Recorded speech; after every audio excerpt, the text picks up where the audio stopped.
Alhamdulillah, wassalatu wassalamu ala rasulillah, wa ala alihi wa sahbihi wa man walah, wa ba'd. Chers frères et sœurs, on se retrouve aujourd'hui pour méditer ensemble sur un autre récit, parmi les récits prophétiques, duquel nous allons tirer, incha'Allah ta'ala, quelques leçons bénéfiques. Le récit d'aujourd'hui est venu dans un hadith rapporté par l'imam Muslim, rahimahullah ta'ala, dans lequel on trouve le récit de Muawiyah ibn al-Hakam as-Sulami radiyallahu anhu, qui a parlé en prière par ignorance de l'interdiction de prononcer des paroles autres que celles liées à la prière durant celle-ci. Il nous rapporte lui-même ce récit et il dit: alors que nous étions en prière avec le messager d'Allah sallallahu alayhi wa sallam, un homme parmi nous a éternué et je lui ai dit: Yarhamukallah. En effet, lorsque quelqu'un éternue et loue Allah et dit Alhamdulillah après avoir éternué, il est de son droit que l'on lui dise Yarhamukallah, même si tu es occupé, même si tu es en train de lire ou autre. Il est légiféré pour toi et il t'est demandé de dire à ton frère ou à ta sœur qui a éternué et loué Allah, Yarhamukallah, ou, si tu t'adresses à une femme, Yarhamukillah. Et ce car le prophète sallallahu alayhi wa sallam a ordonné cela. Et ceci fait partie des droits du musulman sur le musulman. Et si quelqu'un éternue en prière, il n'y a pas de gêne à ce qu'il loue Allah. Il dit Alhamdulillah, car ceci est une louange, et il est permis de louer Allah durant la prière. Mais il le fera à voix basse. Et ceux parmi les prieurs qui peuvent l'entendre dire Alhamdulillah, étant donné qu'il prie, ils ne lui diront pas Yarhamukallah, car il n'est pas permis de parler durant la prière. Et ce compagnon, radiyallahu anhu, ignorait ce jugement. C'est pour cela qu'il dit: les gens jetèrent alors leur regard sur moi, à titre de blâme et de réprimande. Ils se sont tournés vers lui et ont jeté leur regard sur lui, car il avait parlé en prière. Ils l'ont donc réprimandé par le regard, car il ne pouvait pas parler. Ils ont donc fait ce qui était en leur capacité. Mais ce dernier n'a pas compris pourquoi il le regardait. Il leur dit alors, continuant de parler: qu'avez-vous à me regarder? Il continue de parler par ignorance du jugement. Alors les compagnons radiyallahu anhum se mirent à taper avec leurs mains sur leurs cuisses, toujours à titre de réprimande. En les voyant faire, Muawiyah radiyallahu anhu nous dit qu'il comprit alors qu'il voulait le faire taire. Mais il ne comprenait pas pourquoi, mais il a toutefois gardé le silence. Il n'a pas continué de faire objection à leurs remarques, malgré qu'il ne comprenait pas ce qu'il avait fait de mal. Mais il garda le silence. Lorsque le messager d'Allah sallallahu alayhi wa sallam termina la prière, il s'adressa alors à Muawiyah radiyallahu anhu, afin de lui expliquer le jugement de ce qu'il avait fait. Et Muawiyah radiyallahu anhu nous dit au sujet du messager d'Allah sallallahu alayhi wa sallam: je n'ai jamais vu avant lui, ni après lui, un enseignant meilleur que lui dans sa manière d'enseigner. En effet, le messager d'Allah sallallahu alayhi wa sallam est le meilleur des hommes. Et sa manière d'enseigner et de transmettre cette religion est la meilleure des manières. Et nous avons en lui un excellent modèle à suivre à ce sujet. Muawiyah radiyallahu anhu nous dit: je jure par Allah, il ne m'a pas traité durement, il ne m'a pas frappé, et il ne m'a pas dénigré. Imaginez aujourd'hui qu'une personne se mette à parler durant la prière dans une mosquée. Comment se ferait-il traiter par les gens? Nul doute que nombreux seraient ceux à le traiter durement. Il se ferait sans doute dénigrer, peut-être même injurier. Et il se peut même que certains en viennent à le frapper. Mais le prophète sallallahu alayhi wa sallam, Muawiyah radiyallahu anhu nous dit: il ne l'a pas traité durement, il ne l'a pas frappé et il ne l'a pas dénigré. Il dit radiyallahu anhu: mais il m'a plutôt dit: certes, cette prière, il ne convient pas d'y prononcer une parole parmi les paroles des gens.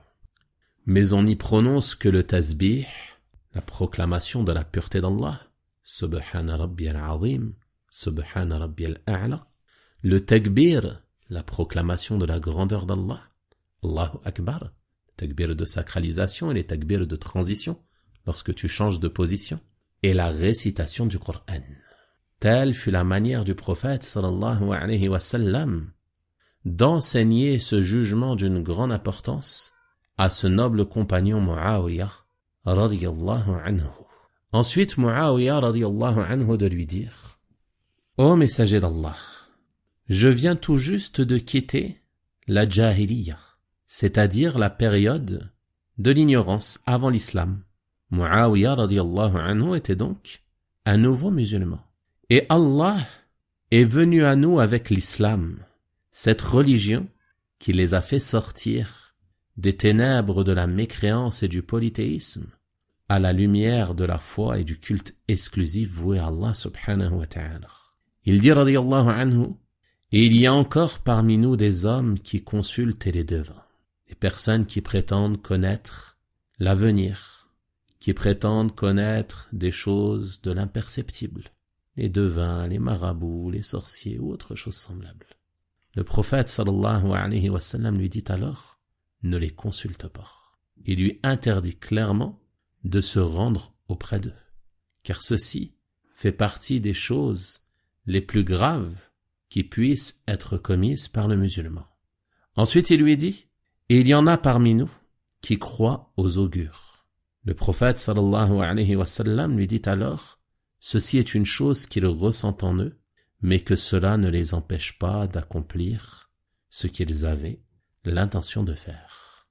On voit donc à travers ce hadith l'excellente manière qu'avait le prophète sallallahu alayhi wa sallam d'enseigner le bien aux gens.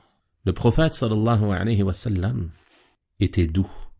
Il savait comment parler aux gens et comment leur enseigner la religion. On voit ici qu'il a expliqué à ce compagnon radiyallahu anhu qu'il n'est pas permis de prononcer des paroles durant la prière qui ne font pas partie de celle-ci. Certes, cette prière, il ne convient pas d'y prononcer une parole parmi les paroles des gens. Toute parole étrangère à la prière, il ne t'est pas permis de la prononcer durant celle-ci. Mais on n'y prononce que le tasbih, le takbir et la récitation du Coran. C'est cela qui est prononcé en prière. Tu proclames la pureté d'Allah, tu proclames sa grandeur, tu le loues, tu récites sa parole, subhanahu wa ta'ala. Et Muawiyah radiyallahu anhu a accepté d'un cœur attentif cet enseignement du prophète sallallahu alayhi wa sallam, à tel point qu'après qu'il lui ait enseigné cela, il lui a posé d'autres questions. Des questions sur des sujets d'une grande importance, la consultation des devins et la croyance aux augures. On voit donc que par sa bonne pédagogie, le prophète sallallahu alayhi wa sallam a permis à ce compagnon radiyallahu anhu de se réformer, d'apprendre ce qui est interdit en prière comme parole, et également de le questionner sur d'autres sujets de la religion d'une grande importance. Et si on compare ce comportement au comportement de beaucoup de gens aujourd'hui dans les mosquées, on verra qu'il y a entre eux un fossé. Malheureusement, nombre de personnes, parfois par jalousie pour cette religion, vont adopter un mauvais comportement dans l'appel à Allah et dans le commandement du bien et l'interdiction du mal, au point de faire fuir les gens. Tu es en séjour de Ramadan, à une période où les mosquées sont bien plus remplies que le reste de l'année. Parmi les gens qui entrent à la mosquée, il y a l'ignorant, celui qui ne connaît que très peu de sa religion.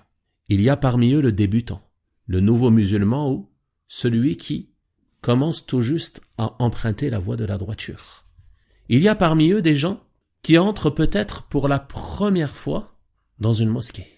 Des gens qui, si tu les fais fuir, n'y reviendront peut-être jamais. Tu dois être conscient de cela et faire en sorte, de par ton comportement, d'attirer les gens à cette religion, d'attirer les gens à la droiture, d'attirer les gens à la science religieuse, d'attirer les gens à se réformer, à se corriger et à fréquenter davantage la mosquée et non pas les faire fuir, les faire partir comme cela arrive dans de nombreux endroits. Wallahu al-musta'an. Combien sont ceux parmi les jeunes débutants à se faire agresser, dénigrer, en raison de certaines erreurs qu'ils commettent bien souvent par ignorance. L'ignorant doit être traité avec douceur. Il n'est pas traité comme l'obstiné, à qui la vérité a déjà été exposée, à qui elle a déjà été expliquée à multiples reprises et qui persiste dans le faux et l'égarement. La situation est différente. Celui-ci est ignorant, il ne sait pas. Il a parlé en prière. Il a fait une chose dans la mosquée qui ne convient pas. Explique-lui avec douceur. Explique-lui avec sagesse. Enseigne-lui cela de la meilleure manière. Et sois une clé de bien et non pas une clé de mal. Fais en sorte que ce conseil que tu vas lui adresser soit une cause de réforme pour lui. Présente-lui la chose de la plus belle manière afin qu'il soit à même d'accepter ces paroles que tu vas lui exposer. Ne lui parle pas avec méchanceté. Ne lui parle pas avec mépris. Ne lui manifeste pas de l'orgueil, de la vanité. Ne lui montre pas que tu te sens supérieur à lui. Non. Fais preuve d'humilité. Fais preuve de douceur et de sagesse. Et expose-lui la vérité de la meilleure manière afin qu'il accepte de toi et qu'il puisse ensuite se réformer. Et si tu agis de cette manière, il se peut qu'à son tour, comme l'a fait Muawiyah radiyallahu anhu, il revienne à toi pour t'interroger au sujet de ce qui lui pose problème parmi les questions religieuses. Et tu vois donc que tu auras été ainsi une clé immense de bien et que tu pourras être une cause pour orienter cette personne vers le bien et la droiture, bi'idhnillahi ta'ala. Donc suivre le messager d'Allah sallallahu alayhi wa sallam, c'est le suivre dans l'ensemble de ses agissements, dans l'ensemble de ses conduites, et suivre sa sunna tout entière. Ce n'est pas simplement le suivre sur des apparences. Bien sûr, ces apparences ont une grande importance et ne doivent pas être négligées. On suit le messager d'Allah sallallahu alayhi wa sallam dans ses apparences, mais également on le suit dans sa manière d'agir, dans sa manière de se comporter, dans sa manière d'adorer Allah subhanahu wa ta'ala et dans la manière de traiter les gens, chacun en fonction de la situation et de son rang. Et ceci fait partie des plus grands et des plus nobles enseignements à tirer de ce récit. On tire également de celui-ci, comme vous l'avez entendu, la permission pour le prieur, lorsqu'il éternue, durant la prière, de louer Allah subhanahu wa ta'ala à voix basse. Et il n'y a pas de gêne en cela. Toutefois, si quelqu'un parmi les prieurs l'entend, il ne lui sera pas permis de lui répondre et de lui dire « Yarhamukallah ». Mais on se tait car on est en prière. Lui, il peut louer Allah, car la louange d'Allah fait partie des paroles permises durant la prière. Deuxièmement, on voit également comme leçon bénéfique à tirer de ce hadith le fait de condamner le blâmable. Et on tire cela de la parole de Muawiyah radiyallahu anhu qui dit au sujet des compagnons « Les gens jetèrent alors leur regard sur moi », comme on l'a vu à titre de blâme et de réprimande. Et on voit à travers cela que la personne blâme à hauteur de ses capacités. Ils ne peuvent pas parler ici. Donc, ils blâment du regard. Le regard n'est pas compris, qu'est-ce qu'ils font? Ils se mettent à taper avec leurs mains sur leurs cuisses. Et ceci nous démontre qu'il est permis de faire certains mouvements légers durant la prière s'il y a en cela un intérêt et que ceci n'a aucune incidence sur la validité de la prière. Si une mère est en train de prier et qu'elle voit son enfant s'apprêter à se diriger vers une chose dangereuse, nul gêne à elle à taper des mains afin de l'avertir et qu'il délaisse cela. Et nul gêne à elle aussi à jeter son regard sur lui afin qu'il comprenne. Et ceci n'a aucune incidence sur la validité de la prière, incha'Allah ta'ala. Également, on tire comme leçon bénéfique de ce hadith que la prière n'est pas annulée par la parole qui est prononcée inconsciemment, involontairement ou par ignorance, c'est-à-dire par ignorance de l'interdiction de parler en prière. En effet, le prophète sallallahu alayhi wa sallam n'a pas ordonné à Muawiyah radiyallahu anhu de recommencer sa prière, et ce car il ignorait l'interdiction de parler en prière. Et entre dans cela celui qui parle par oubli ou inconsciemment ou involontairement. Par exemple, si tu es en train de prier et que quelqu'un entre dans la pièce et dit « Assalamu alaykum » et par erreur tu lui dis « Wa alaykum assalam » puis tu te rends compte que tu es en prière. Continue ta prière, car ceci est une erreur, tu as parlé inconsciemment et ceci n'a pas d'incidence sur la validité de ta prière. Tu n'as pas le droit de parler, tu n'as pas le droit de lui répondre au salam de cette manière. Mais il est légiféré lorsque quelqu'un t'adresse à salam et que tu es en prière de lever légèrement la main en mettant la paume de ta main en direction du sol. Tu lui fais un signe léger de ta main pour répondre à ses salutations. Mais si par erreur tu réponds oralement, inconsciemment, alors ta prière est valide, incha'Allah ta'ala, et tu peux la continuer. Donc ce hadith nous prouve très clairement que celui qui ignore l'interdiction de parler, sa prière est valide. Car le prophète sallallahu alayhi wa sallam l'a seulement informé de l'interdiction et ne lui a pas ordonné de recommencer la prière. Et cela nous prouve également que celui qui parle involontairement ou par oubli, alors qu'il est en prière, sa prière est valide également. Mais la prière est invalide si la personne parle volontairement, consciemment et en ayant connaissance de l'interdiction de parler en prière. Mais celui qui est ignorant, alors sa prière est valide et il n'a pas à le recommencer, incha'Allah ta'ala.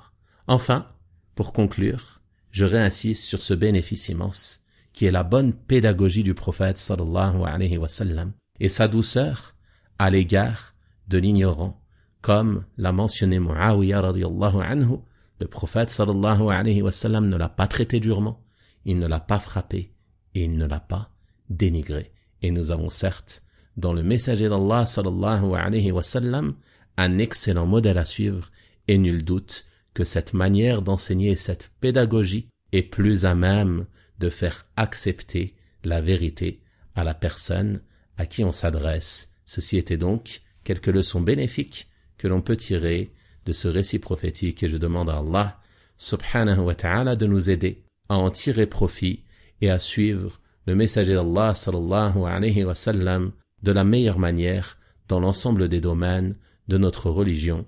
Wa sallallahu wa sallama wa baraka ala nabiyyina Muhammad wa ala alihi wa sahabatihi ajma'in walhamdulillahi rabbil alamin wa barakallahu fiikum.